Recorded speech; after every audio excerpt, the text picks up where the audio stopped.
Good evening. Welcome to this program, Hail the Purple and Gold.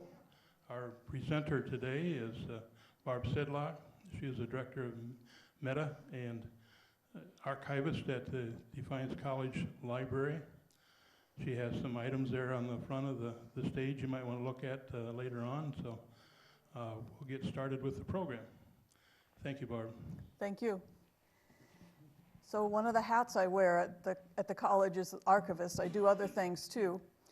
But the title of the presentation is from the college fight song. And this presentation is going to give highlights of Defiance College athletics history, but I should give a caveat. I'm basing this on what I can find in the college archives. So there may be people in the audience who know stuff that is not documented in what I found in the archives. So if I make a misstatement or you know something that I skipped over, please stick your hand up and let me know. When we advertised this program in February, when we were supposed to have it, but we got delayed by the snow, we promised to talk about some national publications that Defiance College was featured in. And this is the first one. It was a book called Heartstoppers and Hail Marys, 100 of the Greatest College Football Finishes, 1970 to 1999. And I brought the copy of the book, and it's on the stage here if you want to look at it afterwards. So Defiance College's 1993 football team was featured in this book. We were 8-0 that season. The coach was Malin Luke, and the game was versus Thomas More. We were playing the game at the high school because at the time the college was renovating the stadium. And we had the game tied at 18 each with just minutes left. Thomas More made a strong drive with a substitute quarterback to the 6-yard line with only 4 seconds left. DC blocked the kick, the time expired, and the DC fans started celebrating. But the ball fell into the pack of linemen directly in front of Holder Stofko. And this was Stofko's first game back playing after the death of his younger brother in a car accident. The ball somehow landed in Stofko's hands, and he ran into the corner of the end zone. Thomas More's commentator shouted, "That's one of the greatest plays I've ever seen in college football." A sobbing Stofko was mobbed by his teammates and hugged by his father. He said, "I think my little brother helped me on that one. Maybe he was up there giving me a little hand." So here's a picture of the 1993 team in the book. And Moore ended up winning the conference championship in the aftermath of that game. But DC got a measure of revenge in 1998 when we were 0-6, and yet we beat Thomas More on another exciting play. DC blocked a field goal attempt by Moore. A Moore player picked up the ball and ran toward the end zone, but DC tackled the player on the 5-yard line, and we ended up winning that one 29-27. Now the other publication, national publication that we were featured in, is this baseball research journal. And Roger Hawks wrote an article called Defiance College's Historic 1961 Postseason. DC had only 7 lettermen returning in 1961 and a new coach, Bob Rising. Mike Snyder said, "He worked our fannies off in the preseason. We could have gone straight into the Marine Corps." DC won the first 14 games, breaking its record for the most wins in a season. DC had the best record going into the NAIA championship in Sioux City, Iowa. However, Sam Houston State Teachers College beat DC 10-0, making DC the first team ever to be no-hit in the NAIA National Tournament. So then DC played a loser's bracket game against Winona State. The game was still tied in the 16th inning, 9-9. It took 4 hours, 12 minutes to complete the game, and DC won 10-9. The game was the longest in any national collegiate tournament for 47 years. Both the first baseman and the catcher broke bones during the game, and the catcher didn't even realize he had broken his till afterwards. DC made errors in the next game. They were down 2 players, of course, and lost to Omaha University 9-1. DC's Lowell Frederick caught 9 fly balls and set a record that still stood as of the writing of the article in 2014 for putouts by an outfielder. Coach Rising left after the 1962 season to coach at the University of South Carolina, and he credits DC's success that year to the talent and chemistry of the 18 players. Now we'll go sport by sport, and we'll start with football because it's one of the oldest that we have. By the way, we beat Toledo that year 17-3. In 61. Yeah, they came into DC in their Greyhound bus, and we whooped them pretty good. See, I knew there'd be somebody in the audience who knew more than I did. Okay, so we'll start with football because this picture is from 1900, and that's probably the oldest one I have in the collection here. This is supposed to be the first football team formed in Defiance, Ohio, according to Ward McReynolds, who was a 1915 DC alumnus. However, when I was researching another project a few years ago, I found that there were clippings in the local newspaper that talked about the college kids playing football on campus well before 1900. But the clippings were not detailed enough. I don't know if they were playing European soccer football or what would become American football. It would be kind of an interesting research project. So I'm assuming that 1900 is the year they organized an official team. Notice the painted 1900 on the football here in the front that the guy's holding on his lap. And McReynolds said that this student here on the right was not on the team, so I guess this is an early example of photobombing. And the group played mostly local high schools, and we played Defiance High twice.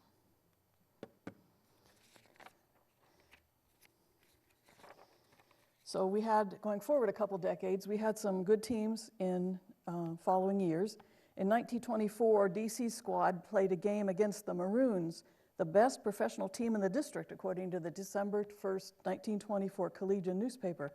I haven't found out anything about that team, and I did not know there were professional football teams in the area. Yes? Yeah. My uncle, Ralph Kimberly, played for the Maroons. Really? Yes. Wow. So it was a Defiance area team? The Maroons were a Defiance area team? Cool. I have nothing in the archives about it, so. Okay, and then DC played Bowling Green in that season. In those days, BG was a lot smaller than it is now.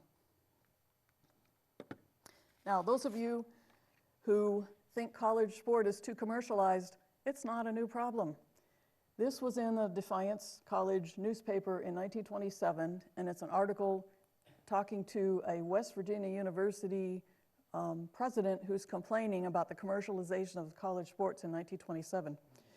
He said that there were 300 colleges that took in over $20 million in gate receipts, and that would have been when it cost only a few cents to get into a game instead of hundreds of dollars like it does now. And the colleges were spending $500 per man in tuition, room, board, and books. So one of our big sports legacies at DC is that Bluffton is considered DC's arch rival. And the picture on the right is from a Paul Mote scrapbook that the family gave to us. And this is a game between Bluffton and DC in 1923, and we lost 6-0. This is the earliest picture I have of actual game action. The earlier pictures are just, people posing for the camera. And if you look here, this is Tenzer Hall. The photographer would be standing about where the Pilgrim Library is now, looking towards Tenzer. And there's their houses on College Place. So if that orients you to where it was. So the football stadium, or the football field, was right in the center of campus in those days. And then on the left here is a picture of the cover of a homecoming game program for Bluffton in 1937. In 1953, DC had the only unbeaten and untied football team in the whole of Ohio that year. And it was one of only 29 or 21, depending what source you consult, in the whole nation. Front and center, with pen in hand, is Coach Vic Rowan, who after this year left to go coach at San Francisco State, and he stayed there the rest of his career from 54 to 89. And a few years ago, some people from San Francisco contacted me to ask if we had any film of Rowan, because they were making a documentary on him. But I couldn't find any. Next to him in the hat is President Kevin McCann.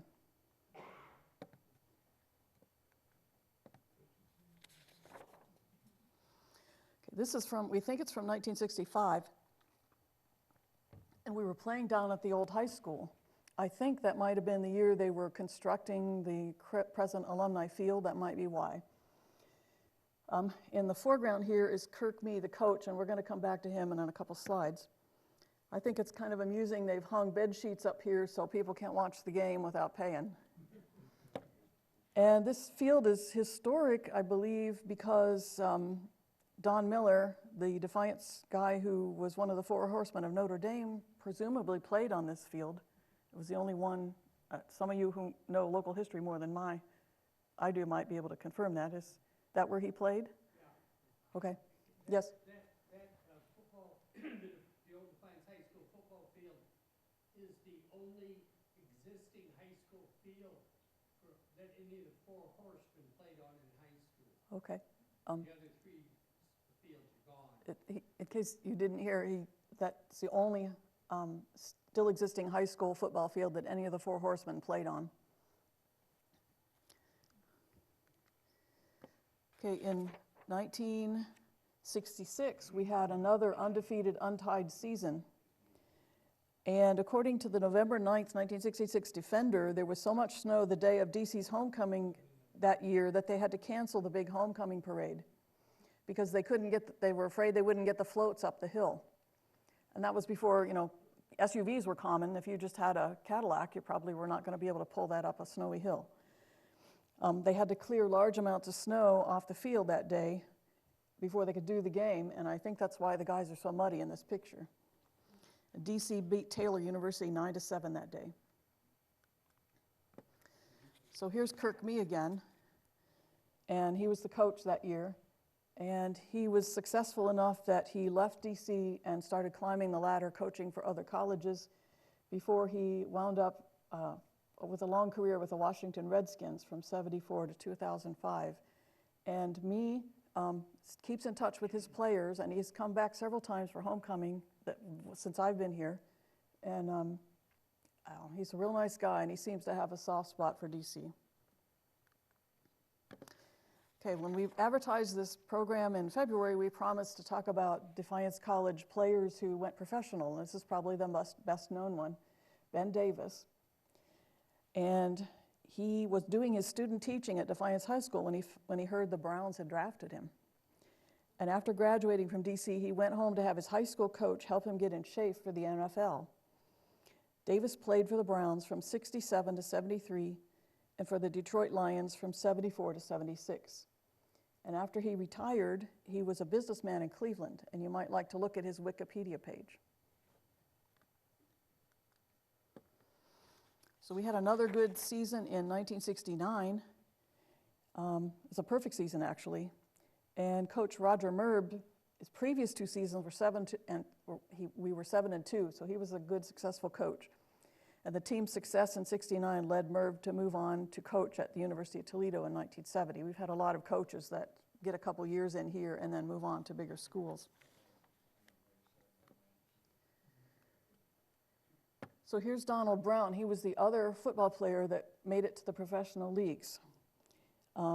He was drafted into the USFL in 1984, not the NFL, but he was cut a few weeks afterwards. And he said in an interview with the Crescent that the bigger name players drafted in earlier rounds tended not to get cut.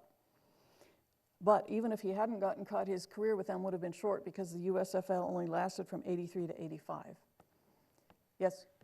There is another DC football player who played the NFL, and that was Bill Pellington, who was the captain of the Colts in the '60s. He went to Defiance College for 1 year in 1947, and then he transferred to Rutgers.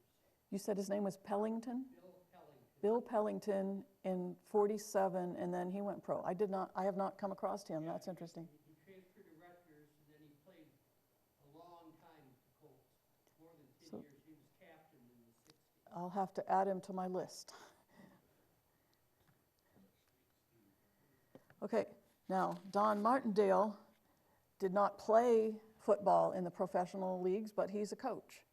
And he graduated from DC in '88, and his first job after graduation is one of our assistant coaches, and then he started moving up the ladder to other colleges. And when he went into the professional leagues, he coached with the Denver Broncos and Oakland Raiders before he joined the Baltimore Ravens in 2012. And they won the Super Bowl in 2013, so I'm assuming he has a Super Bowl ring. And when I was putting this slideshow together in the winter, he was still with the Ravens as their defensive coordinator, but I've heard that he has since taken a job with the New York Giants. Coming forward a little bit, this is Von Cummings. He was our star player in the 1992 team. We had a 9-1 record that year, and we barely missed qualifying for the NCAA Division III playoffs in '92, and our only loss was to Thomas More again. And we achieved national rankings in 9 categories, especially in rushing and total defense. Okay, now we'll switch to basketball.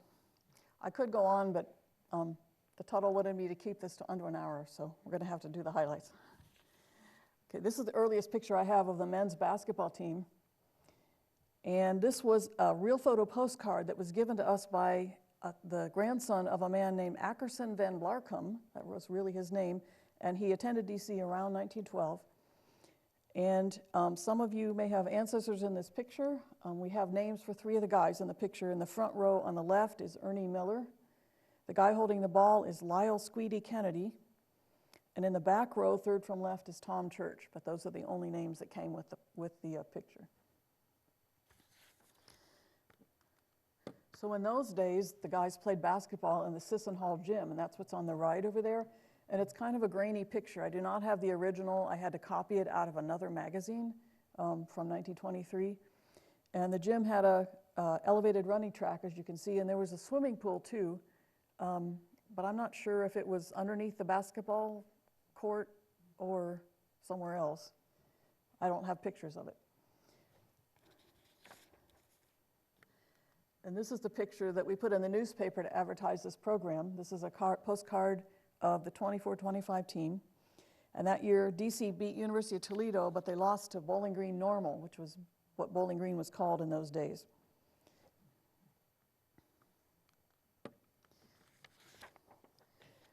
Coming forward a little bit in time, this is a picture that was in the Defiance College Tom-Tom newspaper, and on the right is DC's basketball coach Merle McDonald, and on the left is NBA star Oscar Robertson.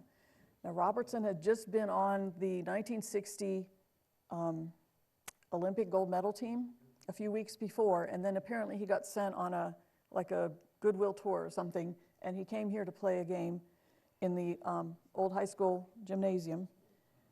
And then in the fall, after he was here, he started playing in the NBA for the Cincinnati Royals and then the Milwaukee Bucks before he retired.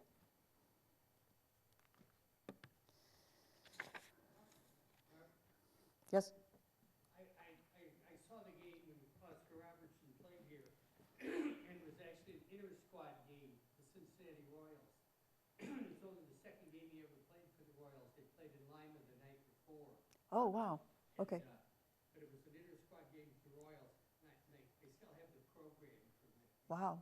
Okay, so to get this on the recording, he was in an inter-squad game for the Cincinnati Royals that was doing a tour, and they were in Lima the night before, he said. See, that's not in the archives either.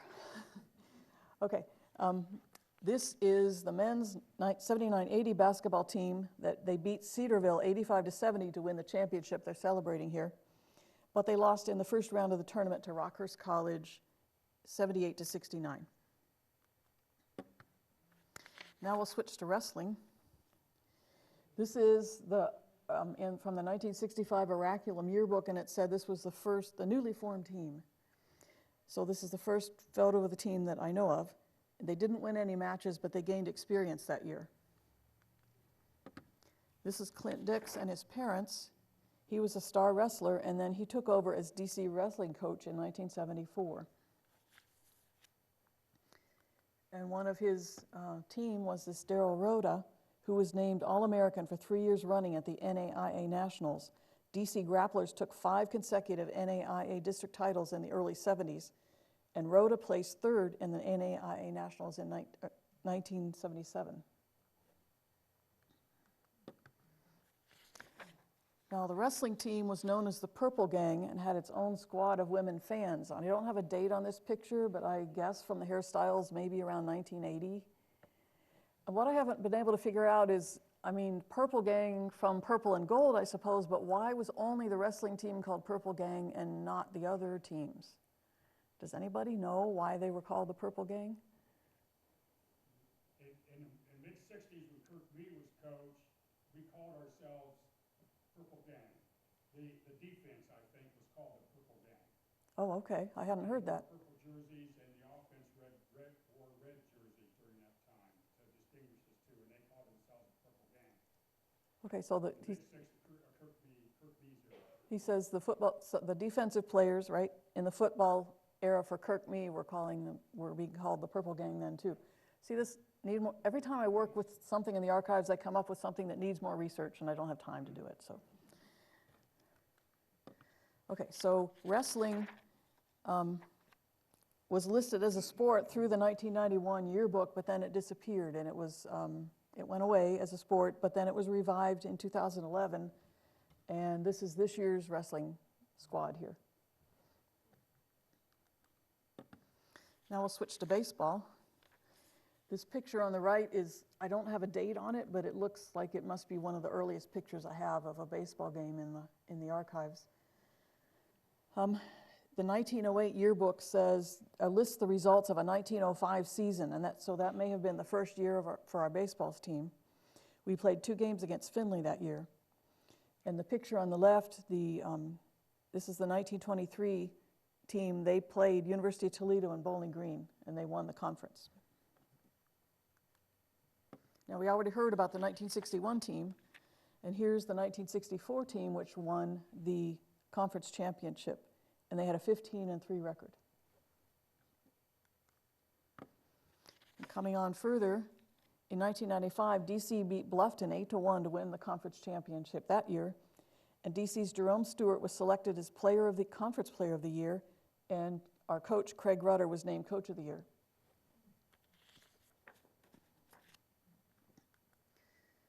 So soccer's a little harder to document. We know it was an intramural sport for the men in October 1965 Defender. This is the earliest picture I have, and I guess this is varsity by then. Judy and Robin, do you know if it was varsity sport then? Yeah, well, more research needed again. So in the picture you could see there's St. John UCC, football stadium, the Phys Ed Center, or what it's now, the Wiener Center, and they're playing on what was called the back 40 then. In more recent times, Clay Musgrave earned honorable mention all conference honors during his sophomore season in 2017. He started all 18 games and saved 121 shots. Now, at last we get to the women's sports. I didn't mean to neglect them. This is the women's gymnasium in Trowbridge Hall, and it's kind of grainy because I don't have the original photo. I had to copy this out of another publication. This was in the 1909 Collegian magazine. Girls of that era were expected to spend 3 hours a week in the gym, either playing a team sport or some other form of exercise. Now, they didn't have varsity women's sports in those days, of course. So if the girls wanted to do something athletic, they had to organize it themselves. In 1918, they started a hiking club, and they decided that if they hiked 75 miles with a hiking club, they could get an athletic letter. In 1928, the women organized their own track meet and competed against each other.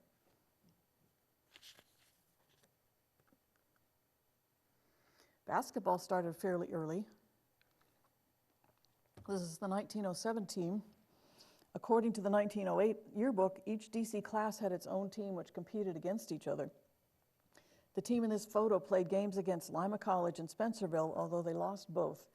The ladies had particular difficulty with Spencerville because of problems getting there. It's west of Lima, and they had to take the train, and it was late. So sports in DC's early days were difficult to arrange when the roads were mostly unpaved, cars were scarce, and they had to rely on trains. In more recent times, women's sports became varsity level after the passage of Title IX in the early 70s. I don't have firm documentation, but I believe women's varsity basketball started in 1972, but for sure by 1973. And this is one of our women basketball standouts in the 80s, Pam Borton. And that's her senior picture out of the yearbook over there. And she became a coach after she graduated, and she ended up coaching the University of Minnesota's team, which made the Sweet 16 twice and the Final Four once in the early 2000s. Pam now coaches business executives. This is her book. And she returned to campus to give the 2018 commencement address and is now on the DC Board of Trustees. DC had some very successful Yellowjacket teams in the mid-90s. And I'm going to talk first about the 95-96 team. I don't have a picture of them, unfortunately. But anyway, the 95-96 team had a perfect 25-0 season. DC led the nation in home game attendance that year. And DC won all 5 tournaments they entered that year. But they lost the last game of the NCAA regional final to Mount Union. And the 96-97 team in the picture here made it to the Elite 8 NCAA playoffs and finished 28-1. And Coach Tom Palumbo here then made a lateral move to coach DC men's teams.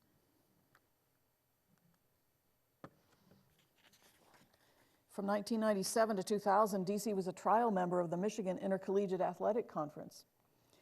And in 1999, DC was only the 4th seed in the tournament, but the Yellowjackets beat Olivet and Calvin and then Albion in overtime to win the trophy.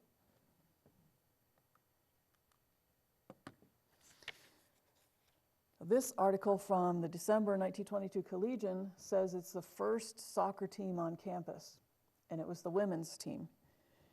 And underneath this one, in the same newspaper, there was a picture of the sophomore team. So they apparently played each other.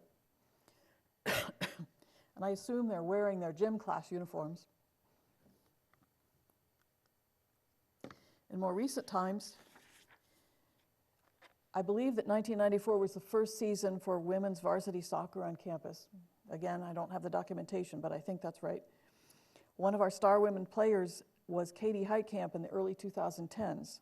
She was also on the track team holding the school record for pole vault. And we're going to come back and see Katie in a later slide.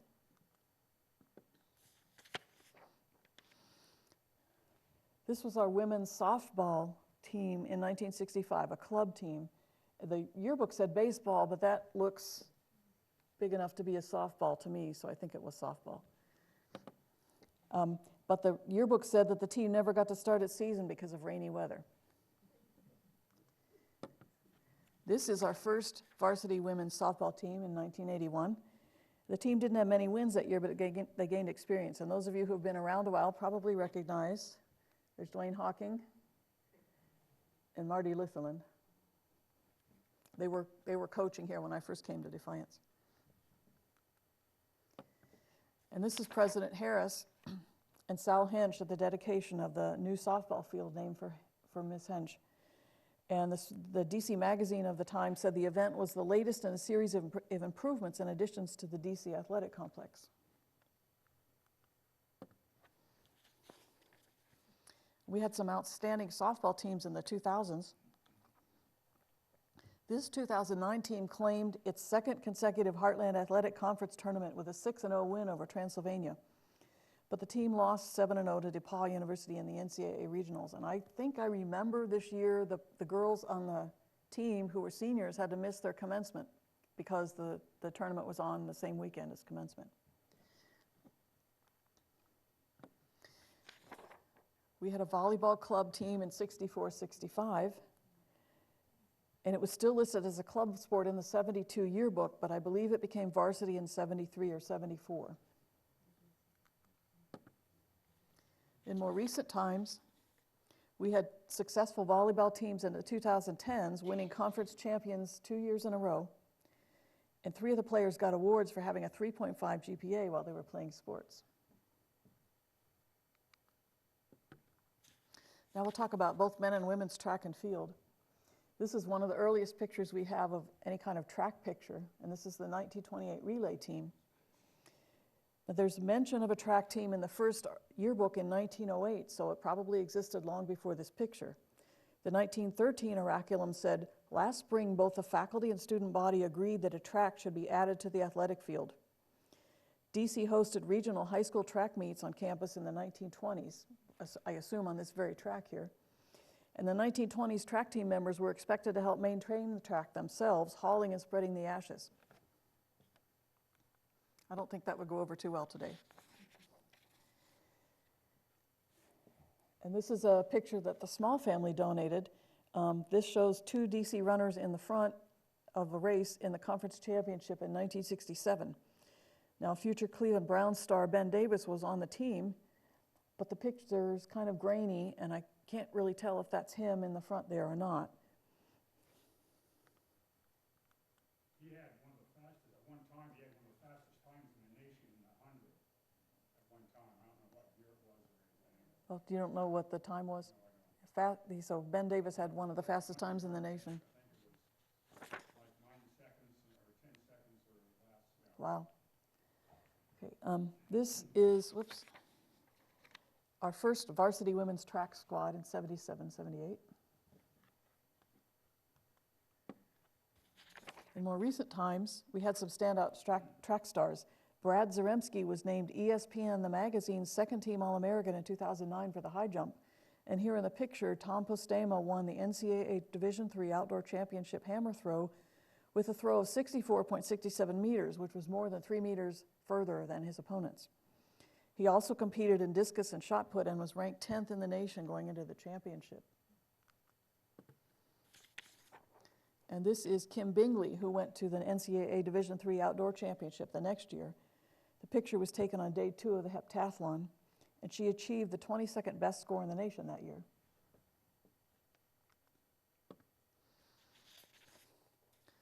When the Smart Center opened in 2012, DC's track and field and other athletes finally had a place to practice and hold meets in inclement weather. We're going to come back to the Smart Center in a minute.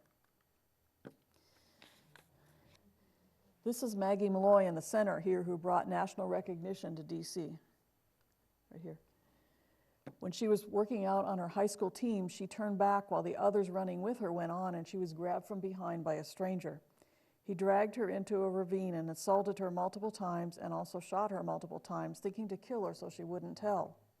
But she survived, and the man was caught and convicted of attempted murder. Then, once she came to DC, she was driving to Kmart, and her car slid on the ice and was hit by a van. The resulting concussion and broken pelvis meant that she had to withdraw temporarily from DC while she recovered. But she came back to campus to finish her degree, and her coach said that after her rehab, she ran faster than ever before. DC's then athletic director nominated her for the first NCAA Inspiration Award, and she got it, and the ESPN televised the ceremony. These days, Maggie works as a crime victims advocate. Some of you may recognize this guy kneeling. I think this may have been Randy Buckman's first year teaching, and he apparently got assigned to coach cross country. I knew he had helped with football, but I didn't realize till I saw this picture, that he also did cross country. Cross country is first mentioned as a sport in the November 1927 Collegian newspaper, and it's talking about an annual meet held for homecoming, so it likely started before 1927, but I don't have any pictures earlier than these here. These are from the 1964 season, and I was surprised to find that the 1965 Oraculum said that ours was considered, that time, the toughest cross-country course in the state, which puzzles me because Defiance is mighty flat. Wouldn't you think a hilly course in another part of the state would be more tough? But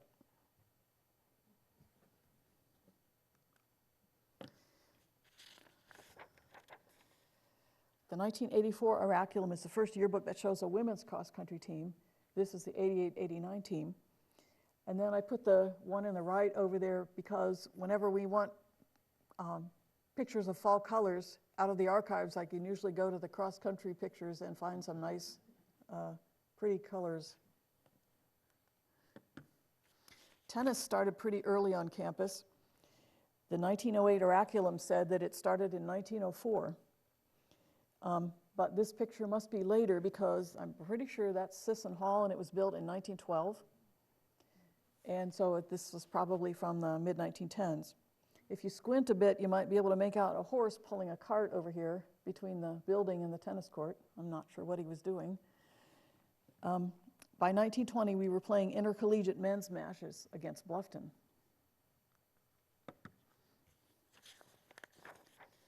By 1961, the tennis courts had been moved out near the football stadium. Another photo that I didn't include showed that they were located about where the visitors' football bleachers are today.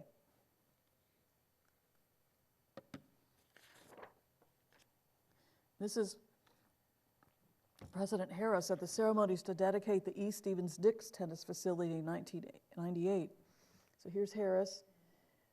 Is that you, Jan? Right there? I think that may be Jan. There's Jerry Boomer. Dan Pierce was the head of maintenance. There's Dr. Finnerty. There's Randy Buckman, Dick Strady, John Troutman, and you might be able to recognize some other people there. And these are the student athletes here, I assume. Now, golf is kind of hard to document. This is one of the earliest pictures we have from 1972. This would be Kettering Country Club, wouldn't it? Does it look familiar? I got all kinds of pictures with no identification on them, so this is one of those. So the student newspaper mentions in 1950 that DC men played a tournament at Findlay, but they don't say whether it was a club sport or it was considered varsity at that point. We did have a full-blown varsity golf team by 1961, and they were 10-2 and qualified for the NAIA tournament. Women's golf is even harder to document, we think, but not sure. The first women's varsity golf team was formed in the late 90s, and I don't have a picture of that. This is the earliest one I have of the women's team.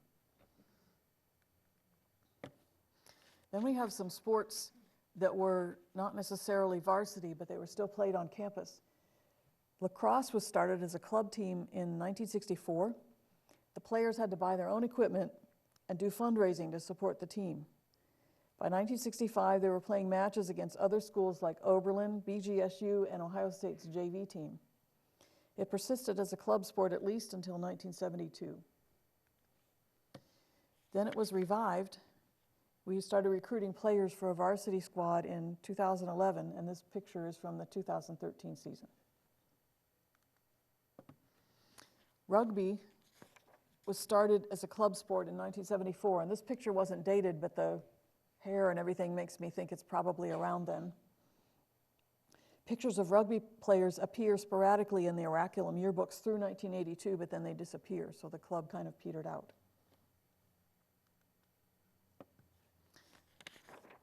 Esports began in 2018. The arena for esports is down in the lower level of the Pilgrim Library, and this provides an opportunity for a co-ed team experience, and also if you happen to have physical disabilities that don't allow you to do more active sports, this would be something you could participate in. I'll talk a little bit about facilities. When DC was looking to expand its athletic complex in the 1950s, it purchased land from the Ryan family. Named as heir in this article from May 2nd, 1957, is Leo Ryan, the husband of Evelyn, who was the subject of the book and film, The Prize Winner of Defiance, Ohio. However, it's been a while since I read the book, but I don't remember the book talking about them receiving a legacy like this.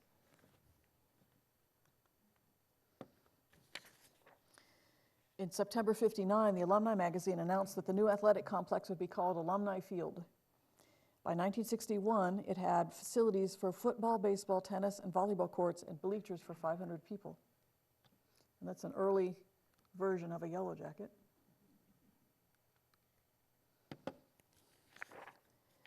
The Sisson Gym was out of date by the time construction started on the new physical education center in the early 60s. DC's former football coach Vic Rowan laid the cornerstone for the Phys Ed Center, and which was later renamed the Wiener Center. Cleveland Indians pitcher Bob Feller spoke of the building's dedication in 1966, and the McMaster Center addition was added in 1988. And here's the finished building. And at the time, this was one of the largest gathering places in town and hosted cultural events too, like symphony concerts, theater productions, and pop groups. The Beach Boys played in this building in 1967. And this is what the original interior looked like. These wooden bleachers were replaced with more modern, comfortable seating in 2012. And in 2018, locker rooms and restrooms were given a much needed upgrade. And here's what the stadium looked like when it was newly finished back in the mid-60s. And those of you who are old enough to have gone to games in the stadium remember that there's no bathrooms and no locker rooms there. So at halftime, everybody trekked across the street to the phys ed center and then had to trek back. So in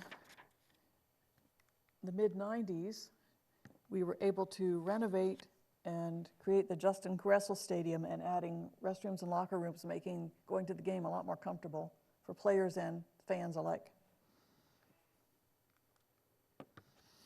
Now, I said we'd come back to the Smart Center. This is courtesy of the Smalls again.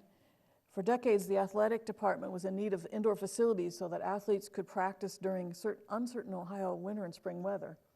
Finally, in 2011, DC was able to move forward and start to build the George M. Smart Center. And I can name most of the people with the shovels here. Let's see if I can do it. Here's Rich Paju with a shovel with all the balls on it. He was the head of our development office at that time. Craig Rutter, I'm not sure who this is. Dwayne Hawking, George Smart, Dick Small, Randy Buckman, President Gordon, Rita Kistner, Mayor Armstrong, and I'm not sure who the lady in pink is. And here's the completed building from the outside. And then when we were advertising this in February, we mentioned that one of our recent athletes is seen on TV very frequently these days. So now we're finally getting to that. Here's the Dick and Carolyn Small cutting the ceremonial ribbon for the Richard and Carolyn Small track facility. So this is Mayor Armstrong and former Mayor Kistner, and here's Katie Heitkamp from the earlier slide. This is Trevor Alt. If you watch ABC News, you see him reporting frequently. He did a lot of the reporting in New York during the height of the New York COVID crisis in 2020. And I see him frequently, just recently, so he's still working for ABC News. And then there's George Smart and President Gordon.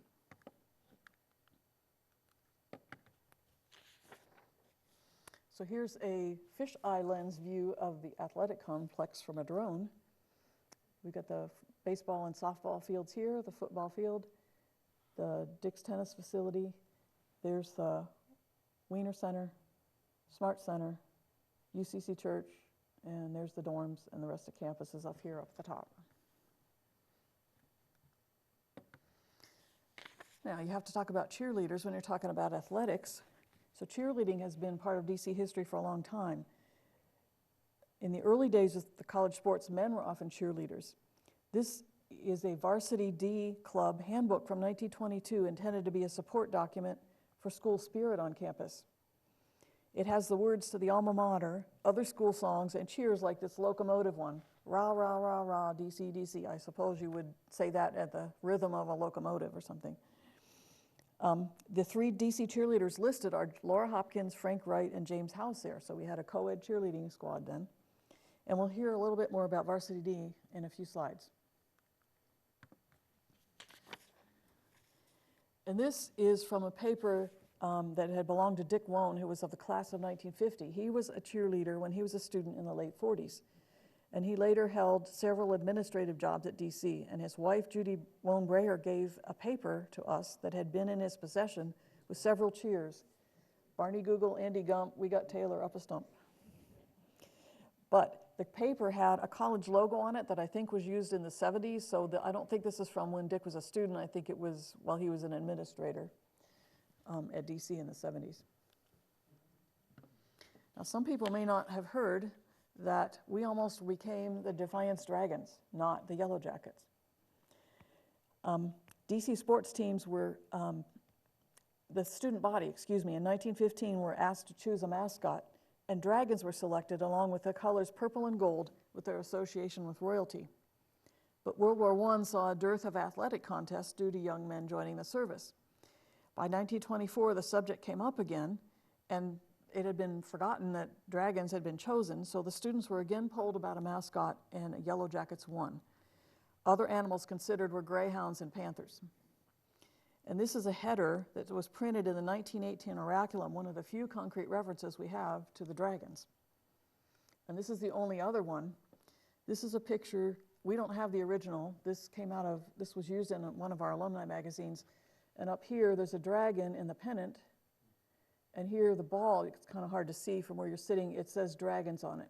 So these are the only evidence we have that dragons was almost our name. So it's kind of hard to find pictures of the Yellowjacket from before the 60s. This looks like the one we saw on the sign a few slides ago. We think this is from the 1965 homecoming parade. We'll see another old example on the last slide. And here's the costume mascot. The one on the left is from 1997. Notice the difference between the heads. And the one on the right was taken in 2020. The Yellowjacket design, as portrayed on the sculpture there, was designed by Defiance graphic designer Yvonne Dale. And we were forced to get a new logo, a new mascot design, because Georgia Tech complained that ours was too close to theirs, and they owned the copyright and they didn't want us infringing. So local artist Richard Witteborg worked with D&G Welding of Archbold to create the stainless steel statue that's out by the athletic complex, and it was dedicated during homecoming in 2003. Now, we mentioned Varsity D earlier. Varsity D is one of the two support groups for Defiance College athletics. Alumni Varsity D Club has deep roots. This is a picture of the 1924 members, which was donated by members of Fred Brown's family. And these days, Alumni Varsity D includes all former Yellowjacket letter winners, a group which promotes athletic events, improves relationships with athletes' parents and friends of the college, aids in athletic recruitment, sponsors the Hall of Fame Coach of the Year and Honorary Letterman programs, and the AVD has also funded projects like buying washing machines to clean uniforms and making renovations to press boxes and ticket booths. The other support organization is Purple and Gold, and this was formed in the early 70s by Defiance community members wanting to provide extra support to DC student athletes. One of their big events is the sports banquet in the spring, and often P&G brings in a prominent sports figure to speak after the dinner. In this particular year, we managed to get Bobby Knight, the coach at Indiana U. And it also sponsors basketball tournaments like this won the tickets for in 1977. And the very first Purple and Gold banquet brought Woody Hayes to campus, the famous Ohio State coach. And this picture is from that occasion. This was in the Crescent. He spoke at the first banquet in 1974, but I found that he also was on campus speaking back in 1955 when he'd only been at OSU for a few years. And this is a list of some of the other famous athletes and coaches who have come to DC to speak. Now, the first one on the list was not by Purple and Gold. Jim Brown, the famous Cleveland Browns player, was here in 1963, and after he left football, he became an actor. So if you watch old movies on TV and you see The Dirty Dozen or The Ice Station Zebra, he was in those. In 1975, we had Bo Schembechler, Purple and Gold brought Bo Schembechler, the coach of University of Michigan, to speak. In '76, we had Bobby Knight, and that was exciting because Indiana had just won the national championship a month or so before. '78, we had Digger Phelps, Notre Dame basketball coach. '79, Earl Bruce at OSU after Hayes was fired. '88 was Larry Zonka, the Miami Dolphins player, and in 2002 we had Archie Griffin, the two-time Heisman Trophy winner when he was with OSU. Now, I could go on, but in order of keeping this in under an hour, we'll stop there, and I just want to point out we have more information on memory.defiance.edu, and you can either do a simple search on your sport of interest or click on the athletics choice from the landing page and just start to browse. And we only have about 4,300 documents on that website, and we have a lot more than that in the archives. Like we have 28,000, I think, photos. We just can't put them all up there. So if there's something you want to research or look up your uncle who played for DC or something like that, please contact us and we'll be glad to get the original documents out of the archives for you to look at. And lastly, I think this is the earliest Yellowjacket that I've been able to find. That one looks kind of fierce. This was actually a car window sticker. Somehow it got saved. Well, thank you. If anybody has any questions, I'll be glad to answer them. Yes? I have a couple of caveats that people might enjoy. Okay. The 1953 undefeated football team, Vic Rowan was the head coach. He came back. I got to meet him when I was coaching here in the 70s. And I said, how did you get to the away game? He said, the players had cars. We drove cars to go to the away games. I just found that unusual. And I said, what did you do for pregame meal? And he said, my wife made peanut butter jelly sandwiches. Oh, man. Yeah. I don't think that would go over well today. That's a true story. And then Kirk Meade, Coach Small, I believe, was the head track coach in '67 when he had the men's championship. And Kirk Meade then took over football in '66. And he was here 3 years, that's Gene? Yeah. And then he went to the University of Wisconsin as a linebacker coach. And was there 2 or 3 years, and then went to Washington Yeah, as a coach, and then became personnel director of Washington Redskins. I had all that in the slide originally, but my presentation was way too long and I had to cut some stuff, so. Yeah, well, those were interesting things, I thought. Yeah. Yes? I had the pleasure of having breakfast with Randy Buckman up until about a year ago for over 2 years. We'd meet once a month in an organization called Romeo. And when they asked me to join, I thought it was really old men eating out. And Randy was the first one, no, we're retired old men eating out. But his famous line that I can remember was that Kevin Mccann hired Bob Meem as his first professor when he came to town, and Randy was the last guy that Kevin Mccann hired on campus before Yeah. he left. To get that on the recording, Randy Buckman tells the story about Kevin McCann hired Bob Beam as his first professor after he came, and then Randy was the last one McCann hired before he left. So. Anybody else? Yeah, how many playoff teams? My son was on the 2000, I think, football team that made the playoffs. Was there any other football team that made the playoffs besides that one? I believe they were on the beach that year too.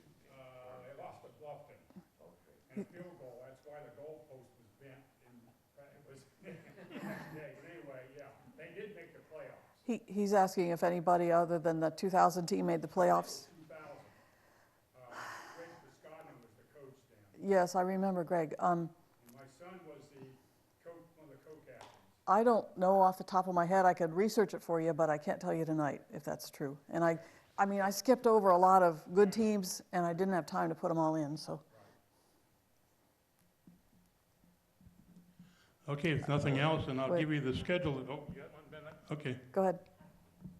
Barb, I think a tennis team went to nationals too. It was with, I remember some of the players, Terry Connor and Mike Burke and that group all went to nationals. Yeah. And they did relatively well, from what I understand. That, and the other one, I think it was a pro athlete, which was, you mentioned Ben Davis, but I think his brother, Reggie, came to school, and I think he was, I was his advisor for a period of time, and he told me that he was either drafted or invited to go to the Chicago Fire. I don't know the details of it, but he also was an incredible track star who had, ran the 100 in record time.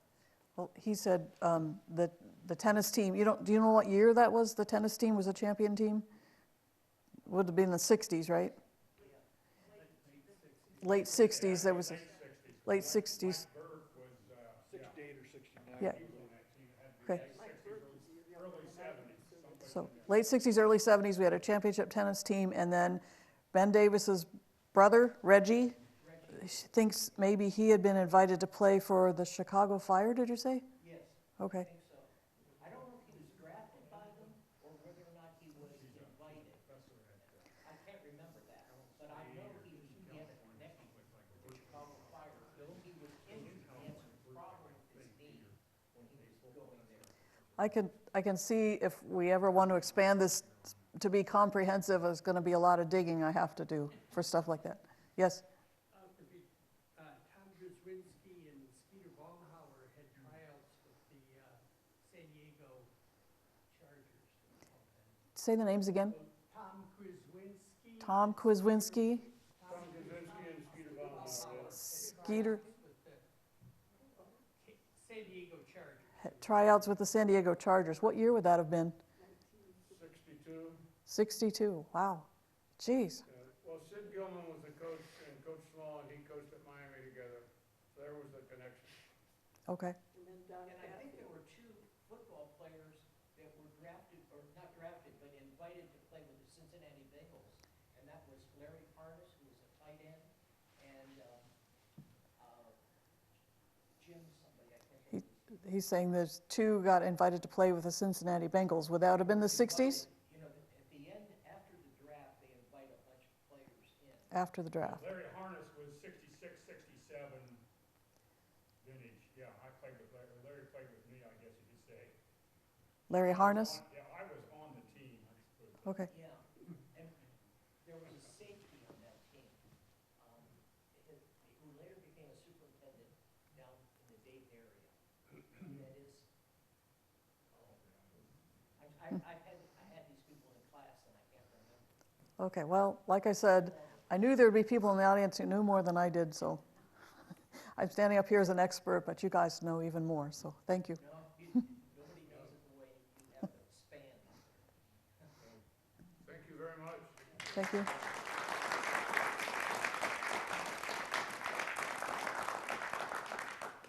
Thank you for attending this program. I've got a list of programs that's coming up for the Tuttle Museum. Next, we're going to have the Hall of Fame. That's going to be on Friday, May 13th. We're going to have, in this hall right here, Vince Polsey will be inducted into the Hall of Fame. Saturday would be the Lilac Festival. That's the big festival downtown, and will be open on a Saturday that day, so you can come down and visit the museum also. The next time that Barb's going to be here would be in October the 11th. That's on a Tuesday, and going to do Eisenhower's visit of 1953. That should be interesting. We're going to work together on that, and it was started many years ago, and we're going to put it together for the community. And also in the fall, we're going to have Defiance Made. That's products and different things that were made in Defiance, and that's on Tuesday, November the 15th, and Ethan Plummer will be the presenter at that time. So we have some nice programs coming up, and just to remind you that the Tuttle Museum is open every Thursday from 10 to 4 and the first Sunday of the month. So stop by and check it out. Thank you much. Feel free to examine the artifacts I brought if you'd like.